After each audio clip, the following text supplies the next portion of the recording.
This podcast is sponsored by BetterHelp. BetterHelp is an online platform that helps you find a therapist that will match your needs.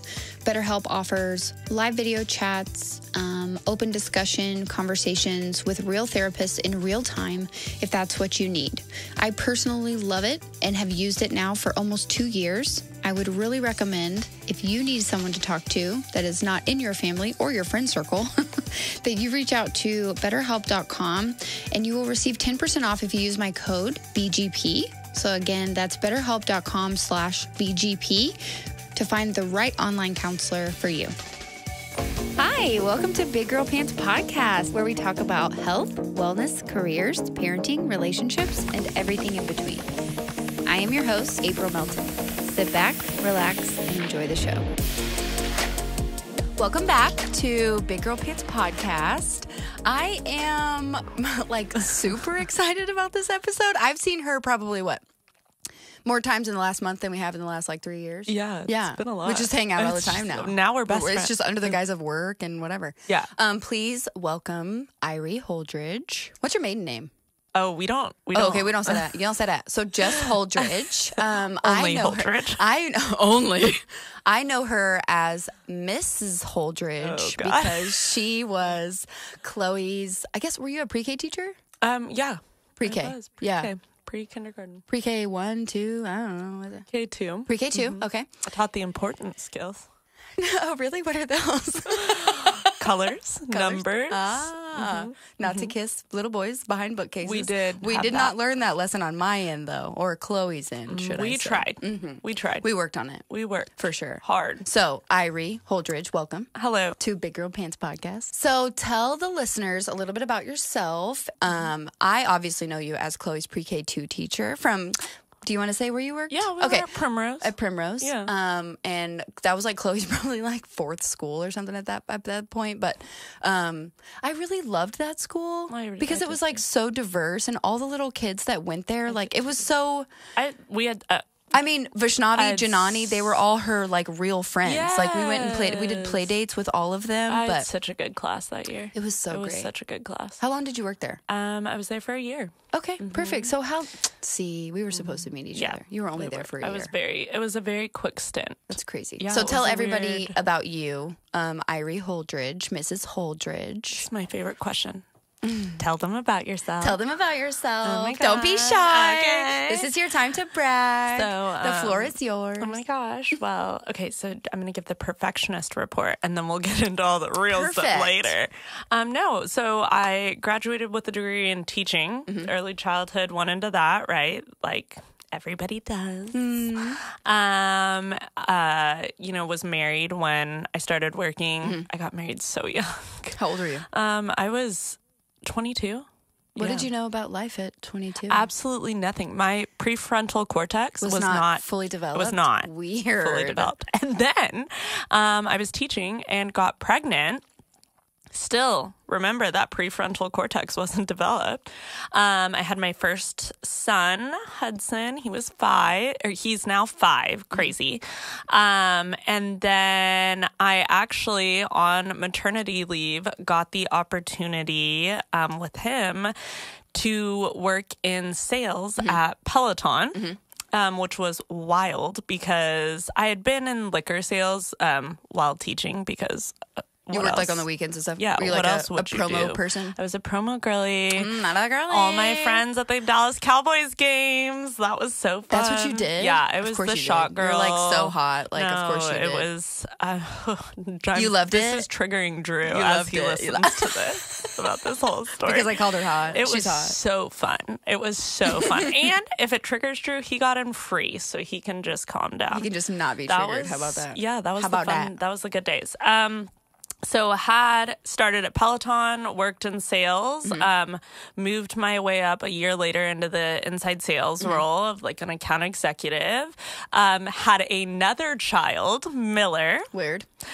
Who is now 3 and a half. So had him, and then a year later moved into a like manager role. And Not like, bitch, you were a manager. Yeah, Thank you. Well, it was a wild time at Peloton.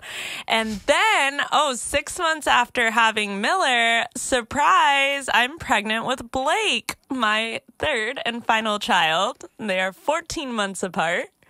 14 months and 4 days to be exact. Yeah.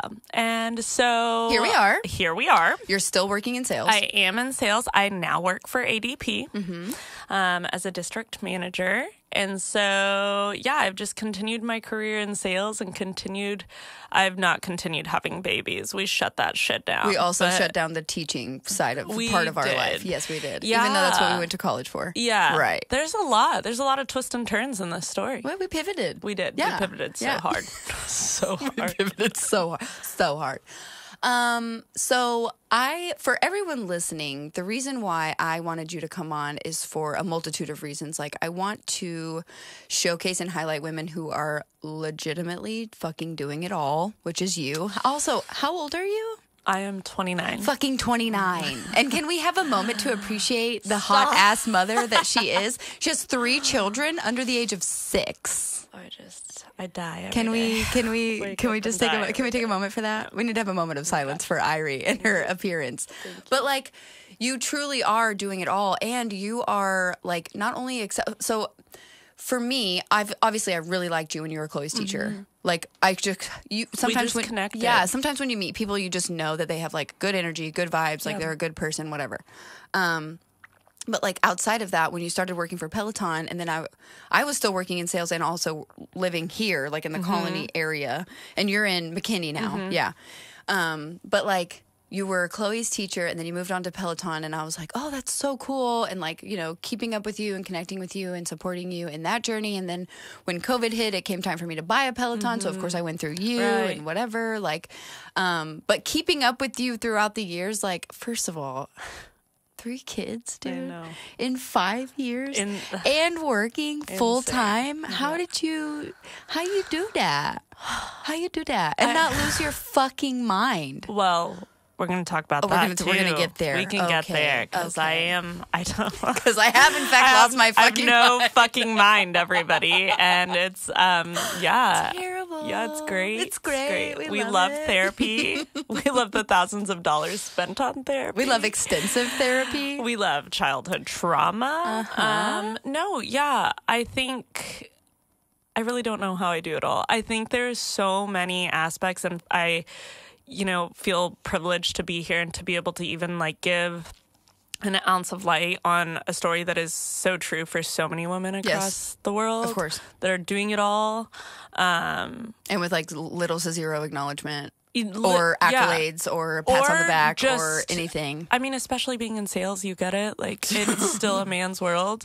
And you have to run twice as hard. You have to run laps around them just to get a pat on the back. Also, don't show your tits. Don't be too nice. Don't be too sweet. Also, show up as yourself. Be authentic. Be genuine. But also flirt, but not too much. Right. Because if you don't flirt, you're a prude and a bitch. You're a bitch. But also, if you're a mom, make sure you make time for your kids to show up and be there. Because if you're not at the events...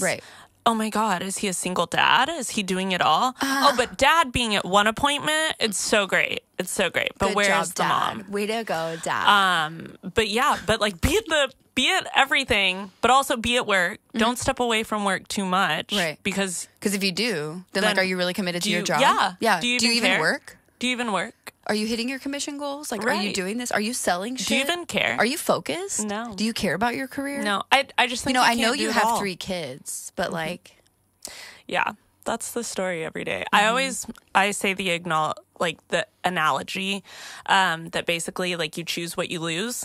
So every day you wake up and like I could have a stellar day at work, but I might not feel like I did great as a mom. And then the next day it's the opposite. So just a glass half empty way of looking at it. But I think that's very realistic. I think, I don't think it's glass half empty at all, because I was listening to something recently, Stassi. So I was listening to her podcast, and she was like, there's no way to have it all. Like, there's genuinely not. So it's like, and maybe some phases and periods in your life you will have more time with your kids or more whatever with your kids, but then it's like your career's going to suffer, or your relationship's going to suffer, or your family relationships are going to suffer, or your friendships are going to suffer, like whatever, right? Yeah. It's impossible to be a great mom, a great friend, a great employee, a great spouse, and all of those things at the same time. But I think that's like... And also maintain your fucking composure and be a nice person to yourself. Which is... Everyone else aside. That's the just be a part. Nice person to yourself. Yeah. So how's that going for you? Yeah, let's hop into that. Let's go.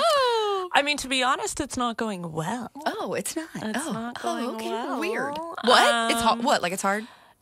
Oh. Having 3 kids and happy 5 people years? Just don't kill their husbands. You know? I don't think they don't. They don't. Or they try to kill themselves. Whoa, mic drop. Whoa. Did everyone hear that? Oh my God. Wait, what? Yeah, but she still looks happy. But she's beautiful. Weird. And she's hot. And she has nice teeth and big boobs. What else? They're fake. Instagram? They're fake. They're fake. Also, but also she's hot. That's how Blake happened. So let's just put it all out there. The boobs? Yeah. What do you mean? They were fake, and then, Drew bought the boobs, and then he got a daughter out of it. Oh, yeah. Okay, what sweet. a trade-off. Thanks, Drew. Yeah. Appreciate Love you. that for you, Drew. Yeah. Love that for you. Yeah. Don't know how I feel. So obviously mental health is something that we've talked on this podcast extensively. I've had like vets that have come on, talked about PTSD. I've had, a multitude of women. I actually did have a girl back in 2018 or 2019 come on and talk about suicide and like her ideations and intrusive thoughts and all of that. So I know that we're being sarcastic, but in a very real sense, like this is something that you've actually struggled with. And outside of that, you were recently diagnosed with recently diagnosed with a condition. If you want to share a little bit about that too. Yeah, that's not talked about. That is not taught to you. I only knew it because my mom was diagnosed with it back when like the very first medication for it came out. And I can't remember what the name was, but it was like we went to the doctor and they were like, yeah, you probably have this. Yeah. Yeah. That's crazy. Well, it's not in that American Girl book that you get from every... They don't have a doll with PMDD and also mental health issues? Actually, Weird. No. They don't talk about that at all. But what about Samantha? She was great. So classic. She's doing great with her horse. Her grandmother was wealthy. Betsy Ross, but, whatever. I mean, yeah, so I was diagnosed with premenstrual dysphoria disorder. Amongst the other diagnosis of anxiety, depression. And obviously a splash of suicide. Oh, just a splash. We just it's that like in a there. creamer. No big deal. Yeah, it's great. In your coffee every day. Every day. Every fucking day. Every day. Yeah. I was recently. But you're pretty. You can't be sad. I can't be sad, and I'm happy. I appear happy, and I please people. That's and weird. I show up, and I'm the mom who's always posting about her kids. I think that's the thing, right? Like, how can you be sad? I'm sorry. How can you be a mom? Wait, how can you have mental health issues if you have kids? You're not allowed to. Right. Yeah, you're not, and absolutely, you're not allowed to be suicidal. Because that's not okay. You're also not allowed to have to talk about your intrusive thoughts because that's scary and you could harm yourself and or your children. Yeah, and you're a danger. Right. Yeah. And I think no, that's a real thing. And I think it is probably, if we're just being real and raw and honest, my biggest fear. Probably the biggest thing that inhibited me from getting help. Yeah.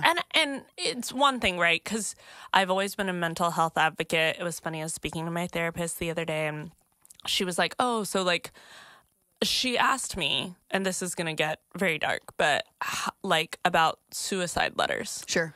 And did you write them to your kids, or have you written them or whatever? Yeah, just a very like, okay, did you write them when I was, suicidal the first time? And she was like, well, how old were you? And I told her I was 9. Right. I had a purple journal with a poodle on it. And it was filled. I'd love to find it now. I think it's in a garbage can somewhere, probably in the landfill, wherever. But just notes of like, I don't want to be here. Notes of like, I loved you guys, but, you know, it just wasn't. It's not the right fit for me.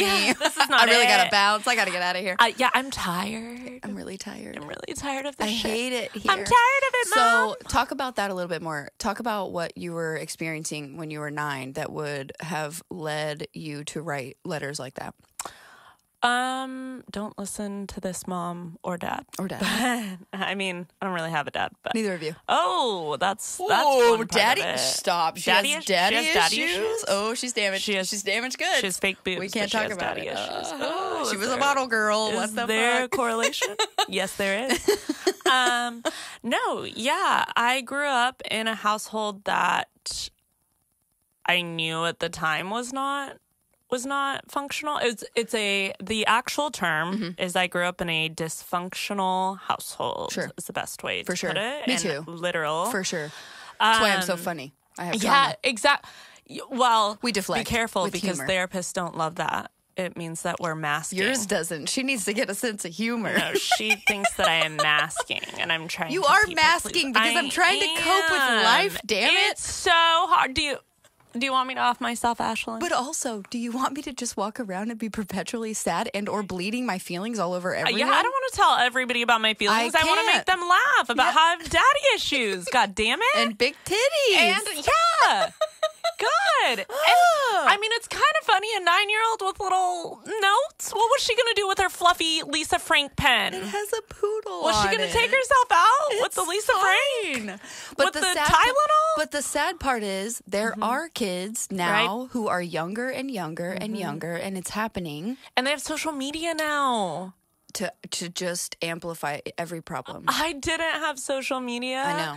And, you know, there's so many positives to that. I mean, hello, here. Right.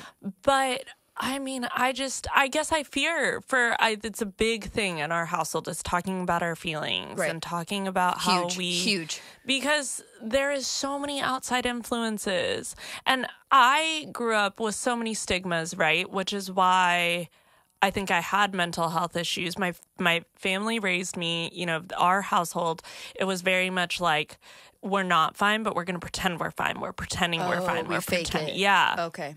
Which is, why I joke, why I think I will always have that issue, right? Of pretending I don't necessarily see it as an issue, but I that understand it's, what you're saying. you know, all Yes. fine Right. and that we're not dysfunctional and we're not screaming at each other. We're not abusing each other. There's none of that. There's none of, you know, she's the perfect daughter. She's got to do this. She's got to do that. Right. You know, and I grew up half Asian, which is also, you know, a lot of stigma. And I Right. had all these outside pressures.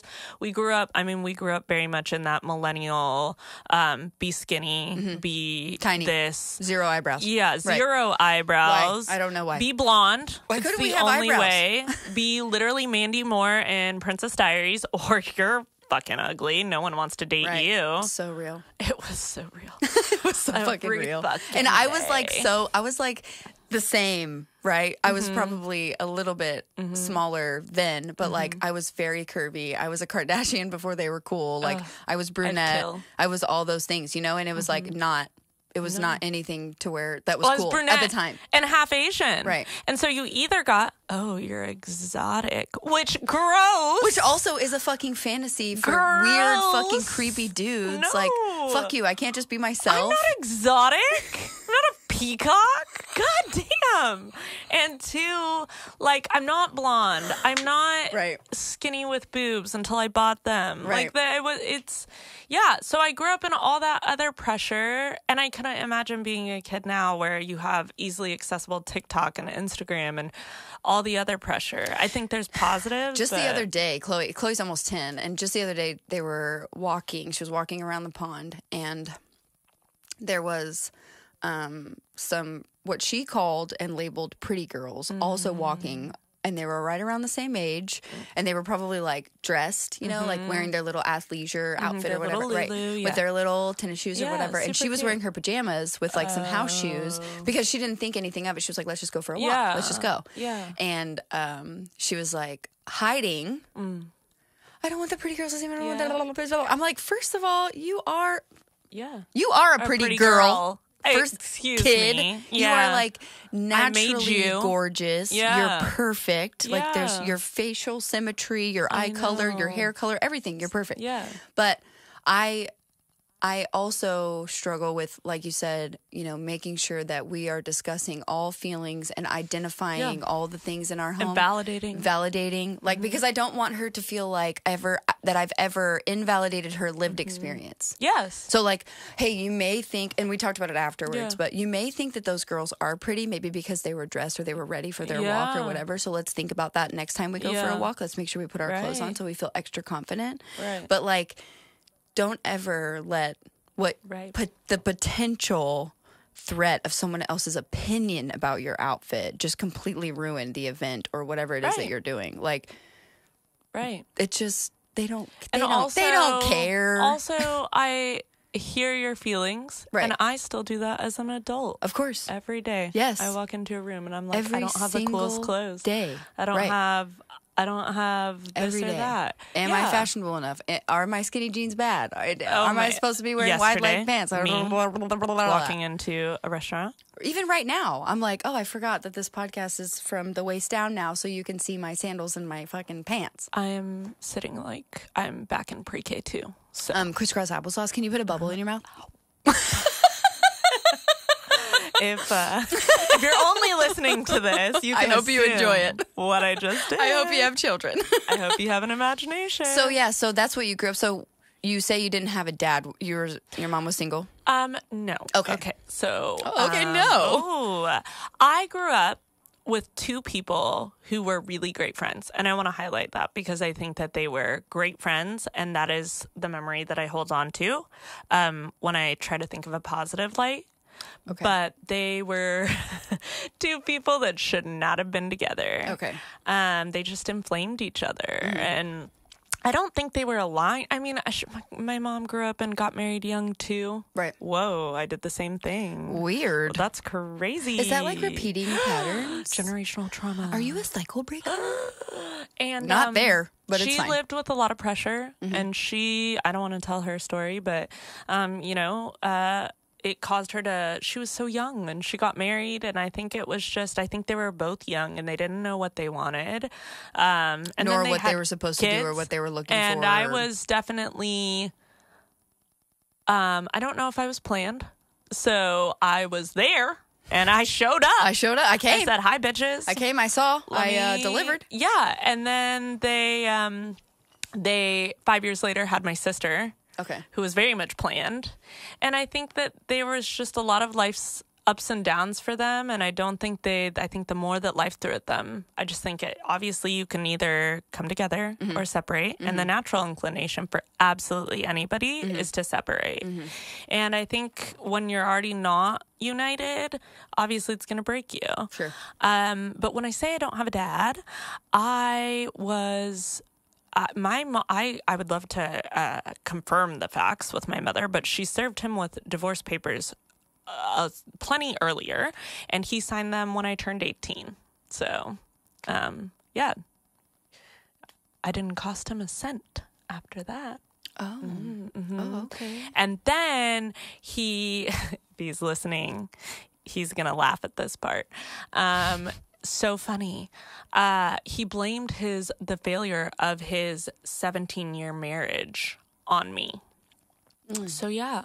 So how is that? What is it that you did to make his marriage fail?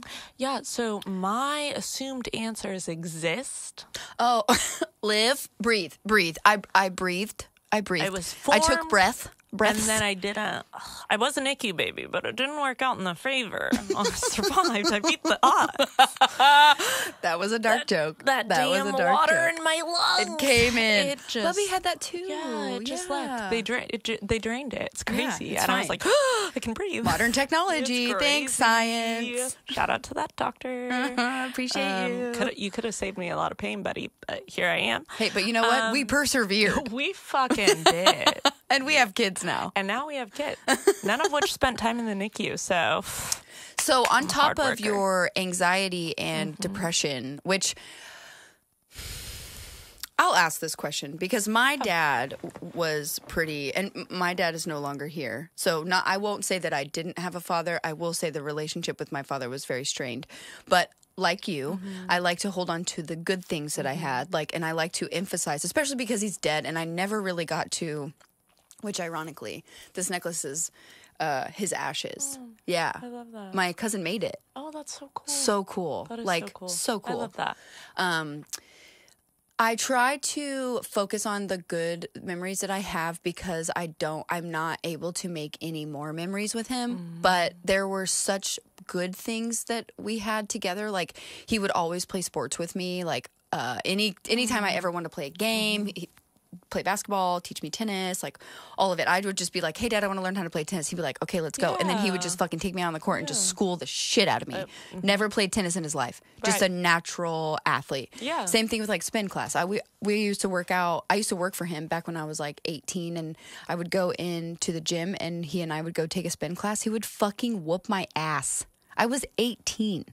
He was like 30. He was exactly 20 years older than me, so he was 38 at the time. I cannot imagine. Smoked me at 38. He's just like, yeah, what's up? Did he bike normally? No. No. Okay. No. He was addicted to meth for 12 years. Well, he's got a lot of energy. The speed, He can keep up at a pace that we can't understand. energy, we don't even process that pace. Yeah, So, it would be nice. It would be nice if I could operate at that pace right now with all these fucking kids. well, but whatever. I would be so productive to everyone. I would. For the class. For everyone Just so listening. everyone knows. I'd be productive. But yeah, I also try to focus on the positive because there were so many negatives, and I also understand that like the strain on the relationship had an impact on the negativity towards parenting, and especially when he married someone else and adopted her children, and then married someone else and adopted her children, and like right. But I've also come to the conclusion that a large percentage of men treat their children based on the relationship they have with their mother.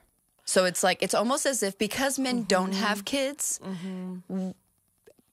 a lot of let's just say people, because even some mothers are pretty fucked up too. But like from my observations, like if the man truly loved the mother, I have a friend who's going through this right now. He said that he recently found out that he may have a kid, and he was like, I just didn't want it to be like this. Meaning, I didn't want to have a kid with someone that I didn't actually love, because they really truly base their feelings around for the child based on the woman. Yes. Yeah. So, and I understand that like I personally think that a lot of men treat the kids the way based on the relationship with the mom, because and I'll just say, a lot of the times I make the disclaimer that I can't speak to things that are not directly related to me, right? So like I can only we're not men, yeah. We're not weird. That's crazy. You can't speak for everyone. Oh, you speak for everyone. Yeah. Oh, you're a white man. You have privilege. Oh, okay, great. Oh, lovely. Weird. Crazy. I always said I wanted the confidence of like an average-looking white man, because they just really mid. They call them mid now. Through the fucking roof. Yeah. Through the roof. Yeah, man. Yeah. I can get any What's wrong? girl I can do whatever I want. Right. And I can just Yeah. go through them. Perfect. Fine. Yeah. Why not? On to the next. And same with jobs. Yeah. Like, yeah. I deserve this job. 100%. Oh, you do? Oh, you're a woman and you've had 10 years of tenure. You've closed one deal per quarter. I'm still fucking better. Oh, okay. Yeah. Sweet. Cool fucking story, bro. Also the fake smiles in the office. Yeah, and I'm gonna hit on every girl that I think is. But don't take it too seriously. Not the ugly Don't take it ones. too seriously, sweetheart. No, It's not personal. It's not. I treat everyone this way. of course you're married. yeah. I don't give a shit. Oh, I have to respect you? Oh. Weird. Anyway, so yeah, my personal lived experience is that if the man doesn't have a strong relationship with the child's mother, then it affects the relationship with the child. Now, as a woman and also a mother, I don't have the same reaction with my children because I don't give a fuck who their dad is. I absolutely love and pour into my kids every single day. Not saying that parenting is not hard, but like I love my kids. Yeah. Without question, Doesn't matter with every who- single fucking cell in my body. Like I don't care where they came from. Who I had them The with. devil could be their dad. I would still love him. You know? Like whatever. Yes. But your dad and the relationship. Yeah. Yeah. I mean, I think that he was instrumental in my mental health journey. You take that how you want it, people. Thank you for the trauma. No, I think that, I don't know. I don't really know. I think you're absolutely right in this situation. I think he didn't really like my mom and he took it out on me. I know that for a fact, actually. Oh, yeah. And I think one of the biggest things, and what was so terrifying when I had my third child, my only daughter, and it was weird. It was like a dual-sided, like a double-edged sword. I was terrified to bring a girl into the world, but I also wasn't, because she has the best dad in the world, and I could, like, I'm not going to cry about it, but... An extremely present and active father. A father that pours into her, a father that believes in her, which encourages her. You learn about I can't remember what the other term was, but the Oedipal complex, the mom and son. Yes. There's a father-daughter. Yes. And it's true. It Yes. really does mess with your psyche. It messes with how you view the world, especially if you, like me, have a father who has a monologue of, like, he always used to tell me, like, you don't open up to people, which is funny because I'm spilling my guts here, but you don't open up to Take people. that, Dad. Yeah. You don't open up to people. You're never going to be loved because you just can't receive love. Who says that to their kid, man? Who says that to their kid? So many questions I can't answer. But I try. So many things that I can't My therapist speak tries. to. She tries really hard. Okay, great. He's projecting. Weird. Yeah, and so I think that was so hard for me. And so having a daughter was really scarring initially. Now I am knowing who she is, like, watching her grow up is the most healing thing, like, I could have ever. Right. The biggest gift. For you. The best gift. And all of my kids are gifts, and I always say, like, each of them teach me a lesson that I am so much better for, that I have so much reason and purpose for. Yes. But her, gosh, she's tough. She's a badass. She's so strong, and naturally. But to have the dad that she does that encourages that side of her. Just imagine her framework, like the groundwork that he is doing to build her into a woman. Yes. And also the precedent that he's setting for any men in her life. Like, well, gosh, she already has a Louis Vuitton. I mean, how old is she? She's 2. She already has, a diamond. What? Like, what is not a diamond? No, not a the diamond. original one he not bought. Not a diamond, Drew. The one he bought me. Your engagement ring.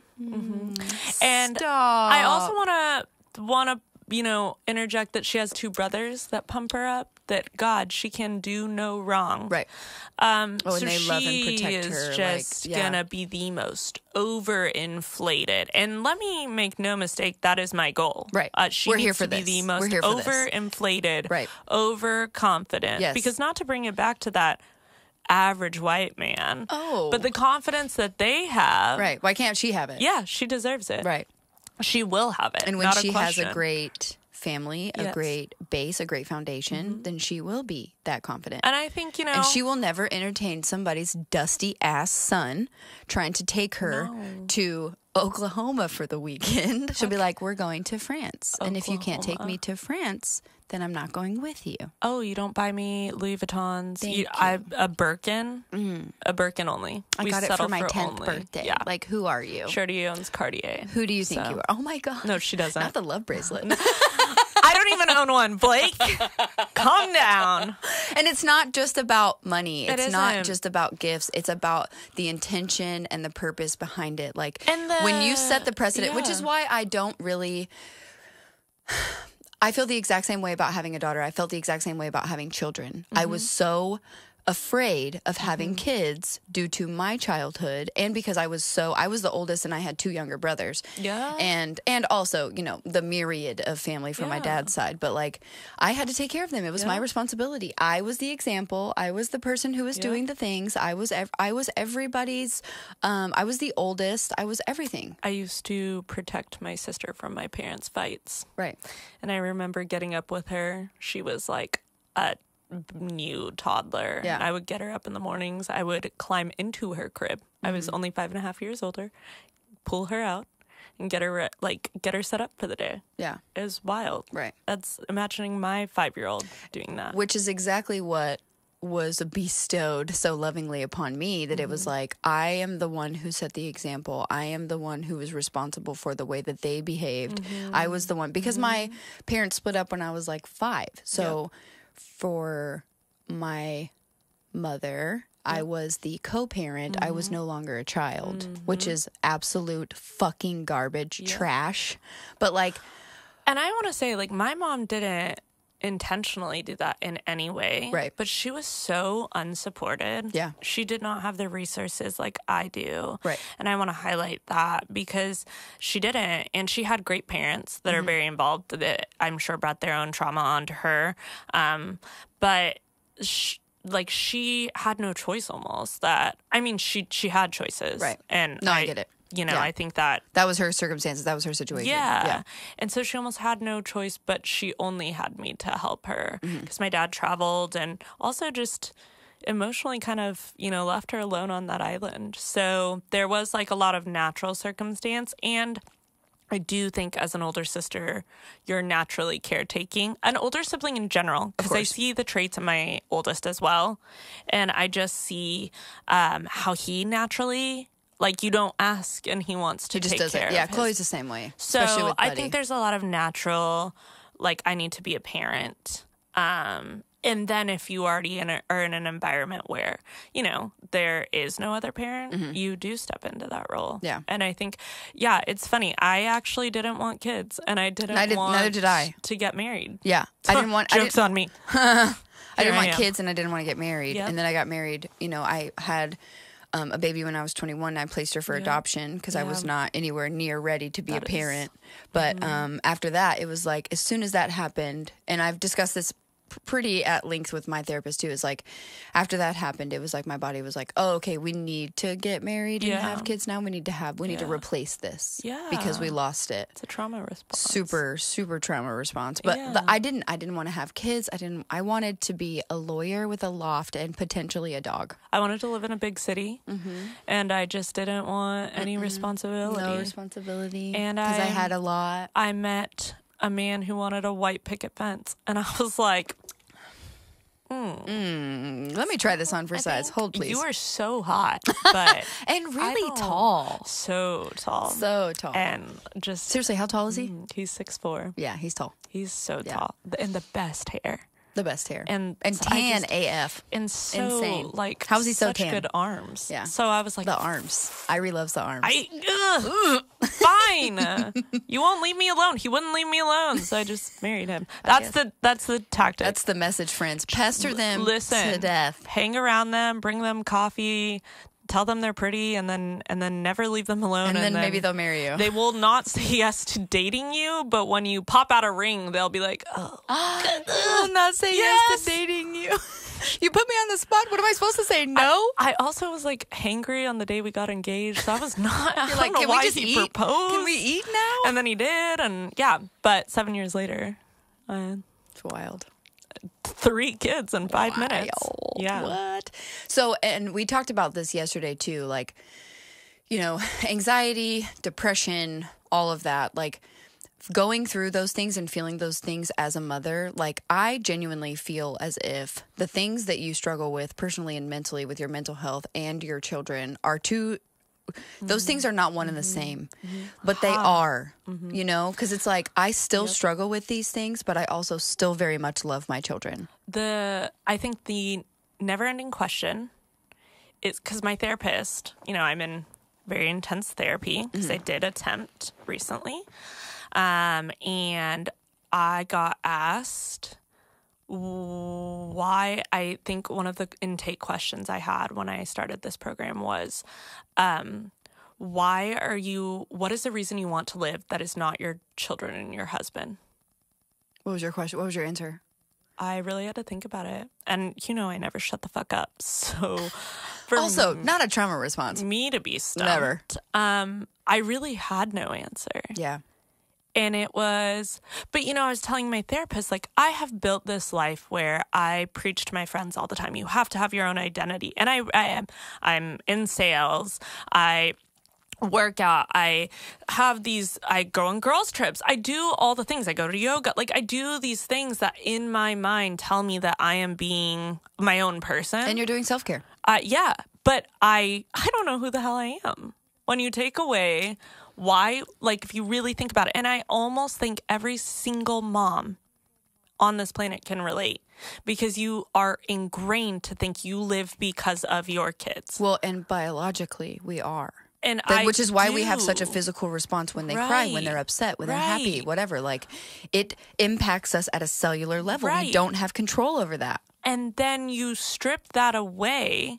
But And then that's you're like, the problem. I don't fucking know. That's why we don't know who we are. Right. And then we have so many issues. And in my case, when you have, you know, I want to kind of bring it back to that PMDD, where it is truly like a psychosis thing where you're not in control of your own mind and body. And it's telling you, these thoughts are telling you, you don't have worth and you can't exist. Right. And you don't even, what are you left with? Right. Like, you don't know who you are. Right. And then you don't know why you're here. Right. And then, you know, you go over all these childhood traumas and memories, and that was never enough. You didn't want to live for that. So, like, what is the point when you take away the motherhood thing? Yeah. Yeah, like, why do you want to live? Me? Yeah. It's so funny. I've just been sitting here thinking about the answer to this question ever since you brought it up. Yeah. And I think about all the things, because I watched this, it was either like a reel or a TikTok the other day, and this guy said, I am a good dad, a good employee, a good friend, a good husband, a good like family member, and I'm a good friend, but I want to be great at all these things. And his therapist said, what are you when you take all those things away? Exactly. And like, for me, that's like such a great question, because I truly feel as if I find a majority of my purpose by helping others. Yes, you do. I But can tell you that now. How, what does that mean? Why do I have to be self-sacrificial? Why do you have to Why be do I have to perfect? sacrifice Why do you have myself to for be everyone else? Fun Right. and cool. Happy. Chill. And so Calm kind. down. Don't and be caring. crazy. Don't be April crazy. will take care of it. Right. I can call April. Right. Mm-hmm. Well, fuck, I don't fucking know. Exactly. Exactly. I think if I had time to think about it, though, if I was filling out like an intake form, it would be hard. As you do. It would be challenging. Yeah. Right. Yeah. To answer. I think that was a moment in my life that I've really, truly, like, I was like, well, fuck, this is why I'm here. Well, fuck. Thanks, Karen. This is why I'm here. Really appreciate you. Yeah, so go ahead and just sign me up. Therapist. Where do I swipe How that much card? do you cost? Great. Perfect. Take all my fucking Drew, money. Sorry. Here's that. But Also not sorry because I have a job. Thank you. very yeah. much. Okay, bye. It's weird. I still dwell on it. I know. That's what I'm trying fair to find. question. But I want to highlight it's that also- I think every mother. But I also think too that it's a society problem Correct. here too, because it's funny, I was talking to someone the other day. Oh, I was talking to a friend. She recently started dating a guy from Greece, and she was like, she showed me pictures of his house because they just started dating, and you could tell that in his home it wasn't about things, it was about feelings. Like he had plants everywhere, and everything was very like vibey, not materialistic, vibey, like natural elements, wood, plants, etc. And I said he knows the value of life outside of money. And a lot of people from a lot of other countries, not here, we like Americans, we meet each other and we're like, what do you do? Yes, immediately. Immediately. What do? Right. Do And you have kids? Right. Yeah. What else? Are you married? Oh, because Where do you live? Because I have to ask you these questions so that I can then Qualify you. Right. I can put you in a box, and I get to judge you based on what it is that You're do. successful, how so much I money can you keep you make. in my circle. Right. Or I can't. Or you're not good enough to be in my circle. Or I don't qualify to be in your circle. In your circle. Right. So like we have to qualify and quantify people, and it's like so silly. Yeah. Jordan but Peterson, we do it to ourselves. I know, but Jordan Peterson said you should go into every conversation as if you are going to learn something, with the intention that you're going to learn something. Whether it's like, last night we went to dinner, and like it's the person who's the food runner who's bringing our food to the bar or whatever, and I looked at that person and I really liked his hat. It was a Mavericks hat. It was a 47 brand, like really worn, faded, but you could tell he looked like he had a rough life, and I was just like, I really like your hat. And I wonder like how many people would look at that person and be like, oh God, like, versus like trying to make a positive spin out of it. But yeah, I don't know. It's a good question. But it's also, why is it that we put so much emphasis on, like you said, what we do, if we have kids, if we're married? Because why does my identity, why does everything about me have to be about other people? I mean, that's every day in therapy, we do a check-in, and it is always, how good of a mom I am or how bad of a mom I am or how good of a wife I am. And it's this incessant need in my own self to be. I have to be hot so my husband loves me, but I also have to be a good mom so he loves me. But I also have to be productive at work so he thinks I'm, impressive. But then I also have to be this mom that does all the Instagram things, but also and the school things all and the teacher things. Don't let the teachers judge you. Don't let the schools judge you. All the other moms. God, I need them to think I'm a badass. And I'm a too. white SUV mom. I have to identify as that. My AT4 is really cool, guys. My AT4. I love that. I can fit all my kids in it. Ooh, barely. No, I'm just kidding. Barely. I should probably not have I more. switch out the work stuff and the kid stuff. Kid stuff. We go back and forth. Stuff. Yeah. Don't forget. Also, don't fuck up a schedule. Then you're a shit mom. Oh, Jesus Christ. That Erin Condren is hanging on for dear life. What a bitch she is. That agenda How did you create a fucking life managing planner and make it cool? God, I want to know. Fuck you. I could have done that, except for it's in my own head and Google and my iPhone. Isn't it funny how we find joy in ways to stay fucking organized for everyone else's calendar? I'm not organized. I am the most organized person I know, and I'm still not organized. Same. Weird. I can tell you when Drew needs to be somewhere. I can tell you when. I can tell you when Chloe has to be somewhere. One of my kids. I can tell you Chloe's exact schedule from fucking sun up to sundown. Yep. From eyes open to eyes closed. Yep. Same with Buddy. And I can tell you my schedule because it just revolves around every one of those people. 24/7. The fuck? I was telling a friend this the other day that it's okay. I'm just not realizing because I'm recently divorced. Oh, really? Our divorce will be final soon. Yeah. Oh, we don't want to talk about that? We can. Okay. But the one thing that I'm learning is living with someone who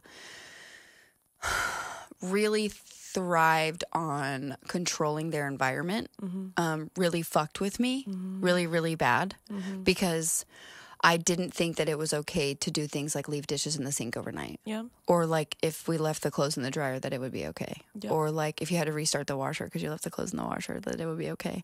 Or if your house was dirty every night when you went to bed, that it was okay. I'm rewiring my brain and my programming and my circuitry to tell me that it is okay to do those things, especially as a single mom of 2 children who is working full time. You have to. Right. But it's so hard, right? I mean, because I'm not going to lie. I'm just that person. Right. I struggle when the house is not Instagram clean. But I can't be going to therapy as often as I am and doing all these things. You can't preserve your mental health and also have to kill yourself to keep the house clean. Right. Bad reference, but also true, keep the house. It's the reality. I'm hanging on. It's, people think that was a dark joke. Full circle. It was a callback. It was a callback to a comment we made earlier. Because I think that people also want to think that just because I'm fun sitting here bopping around, that I'm not fighting for my life.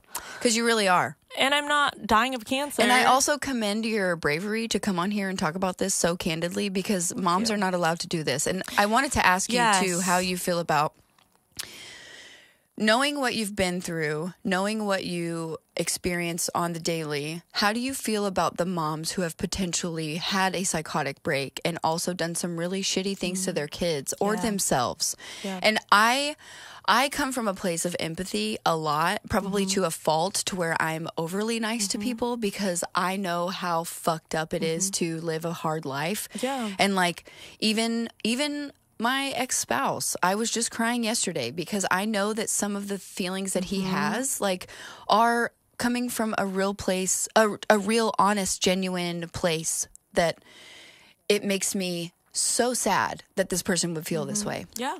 Because I know how fucked up it is and I know how sad it is to feel that way. But these moms who have a fucking break and then we don't give women credit when they're changing diapers on 3 children or, raising these 3 children or trying to work and have 3 children and doing all this other shit. Then we blame it on them.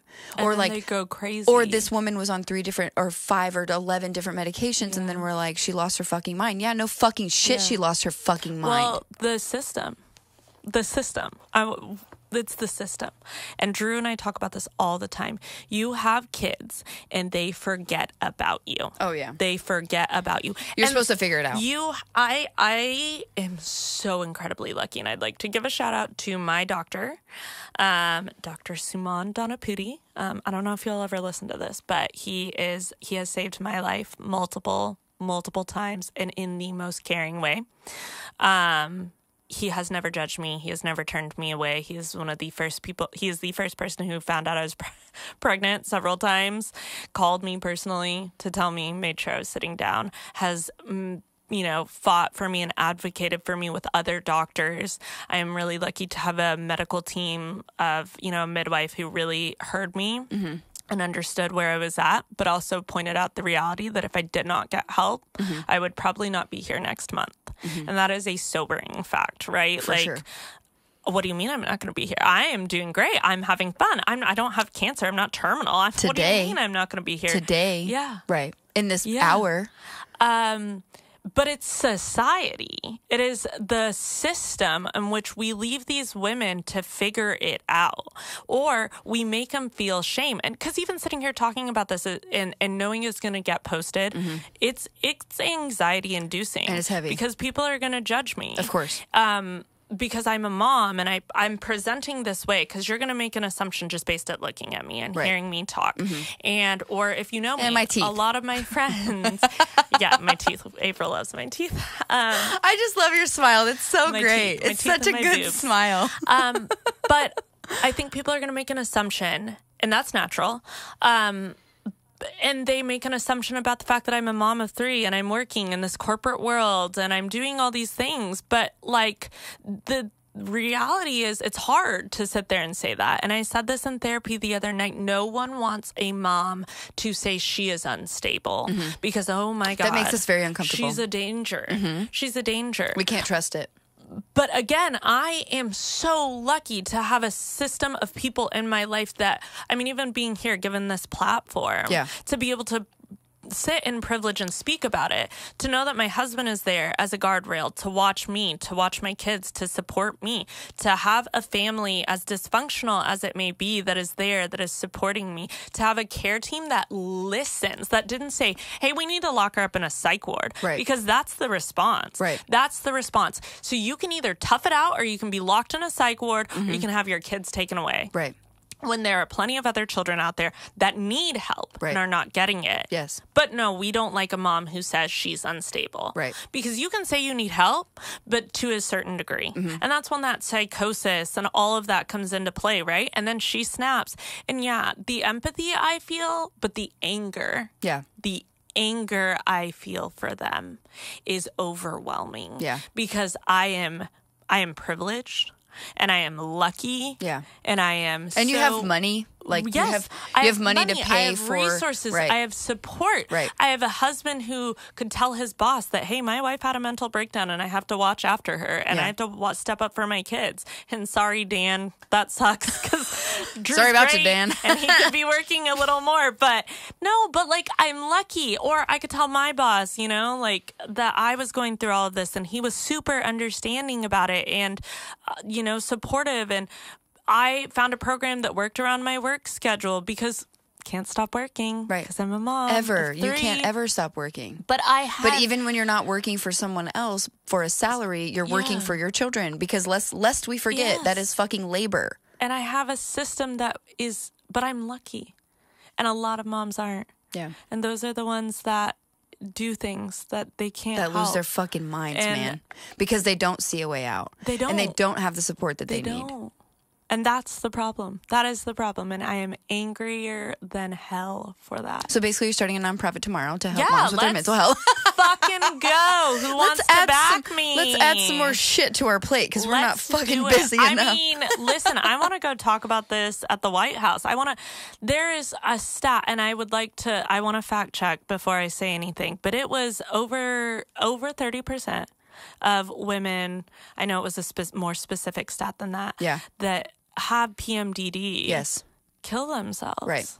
That's a large percentage. So being and imagine how many that weren't diagnosed with that it. Didn't talk about it. That also killed themselves. Yes. So the statistic is possibly and probably much higher. But you don't learn about it. You don't learn about it. I only knew about it because my mom was diagnosed with it. Told me about it. Right. But And also, then- lest we forget that you've had 3 kids in 3 years, and imagine what havoc that has wreaked on your hormones. Yes. And not only did that possibly contribute to your diagnosis, but also because when you explained it to me yesterday at lunch, like the cycle, right? Because it genuinely was a hormonal cycle that intensified every month and got very serious every month. Right before so it was my like, period, I was like, So it's like your luteal phase was like so traumatizing, and the hormone and then peaks, you get to die of cramps. right? And Well, bleed. and like deep, your peaks and valleys were just so ridiculous. Like, and then you're like, oh, okay, here's my period. But like, what if you didn't make it to your fucking period? Yep. Like, Yeah. It's kind of wild. very wild. And that's a thought that I've been really struggling with, is like, I'm not one of those 30% of women. And how? Like, how did I get? Because I had enough self-awareness and training and therapy to know that this is not me and this is not who I am, or that I love my kids, and recognize that I was thinking things that I shouldn't have been. Right. And that I was able to go to my husband, who said, I will fight tooth and nail for you to be okay. Or to distinguish the difference between an intrusive thought and something that was worth taking your own life for. Yeah. And there's a lot of reasons why I don't want to be here. But I am just really lucky, I think, when it comes down to it, to have people that will fight for me when I won't fight for myself. But the problem is, at the base of it, if I do not fight for myself, I will not be here. For sure. And where's the motivation for you to fight for yourself? So I can sit on podcasts and be cool. We deflect with That humor. trauma joking. My therapist will be pissed. Oh, I'm so sorry. Please forgive me. Also sarcasm. Also a Please joke. forgive me. Awkward. She won't be pissed. She'll make me fill out a survey and then be like, let's talk about this score. Score's not great, Ashlyn. I'm trying. I promise I'm trying. First of all, I am so fucking proud of you. Thank you. Because this was fucking huge. And I can't believe that you have the balls, the pinche cajones, to come on here and talk about like how hard it is to not only be a person, but to be a person and a parent and someone who really struggles with their mental health and someone who has had such serious fucking thoughts. Because imagine the amount of people who will listen to this episode who have also had said thoughts and have never had a a trusted or safe space to talk about it. Yeah. Like there have to be speak to someone. Countless. I want to say that. And we can tag my Instagram and yes, please message me, or please, I'll give out my cell phone number. I don't care. Like, call me 8675309. Literally like 988. I want to highlight that mental health line. Yeah. I mean, the suicide hotline. But seriously, please call someone. Yeah. Talk to someone. Text someone. Call me. I will be your best friend. I will at least make sure that we get the resources in place. Yeah. Maybe I will start that nonprofit eventually if enough of you follow me. No, I'm just kidding. Follow me on the Instagram. Maybe I'll make TikToks too. Fuck it. Fuck it. What I will have to ask, as of right now today, what is the strategy to maintain? I don't even want to say, we're just going to, let me put on my therapy hat. We're just going to tread water right now. Mm-hmm. What is the plan to just tread water for those who are listening who potentially could be struggling with the same things you are? I'm going to go to therapy. Mm-hmm. I'm going to wake up. I'm going to make my cup of iced coffee because I need to do something for myself. And it's silly and it's stupid, but no, it's a routine. It is what I need. Yes. I'm going to hug my kids. Mm-hmm. I'm going to take them to school. I'm going to do all the mom things. I'm going to do all the work things. I'm going to sell some fucking deals at my prospects. Close some motherfucking Please deals. Call bitch. me. I'll give you my number too. Oh, shit, my number's all way out there. Like, fuck. 405-213-8770. Call me, bitches. 214-330-8004. So many numbers. Hit my Jones up on the low. Oh, yeah. But yeah, I'm going to do that. And then I'm going to show up to therapy. and I'm going to keep showing up to therapy. And even if, for those who are listening who feel as if like therapy is very intimidating, because I know there are a lot of people who don't feel comfortable talking to a therapist, even though we talk about therapy, mental health, talking to someone, find a fucking advocate, find someone who you trust. Find anybody. I don't, similar to you when you say you don't have a dad, I don't have any family members, any senior family members left. I only have like cousins, brothers, etc. And like, I trust my stepmom more than I trust probably 99.999% of humans. Like, and that is someone that I can call anytime, day or night. She might be sleeping if I call her at like 11 a.m., but fuck it, whatever.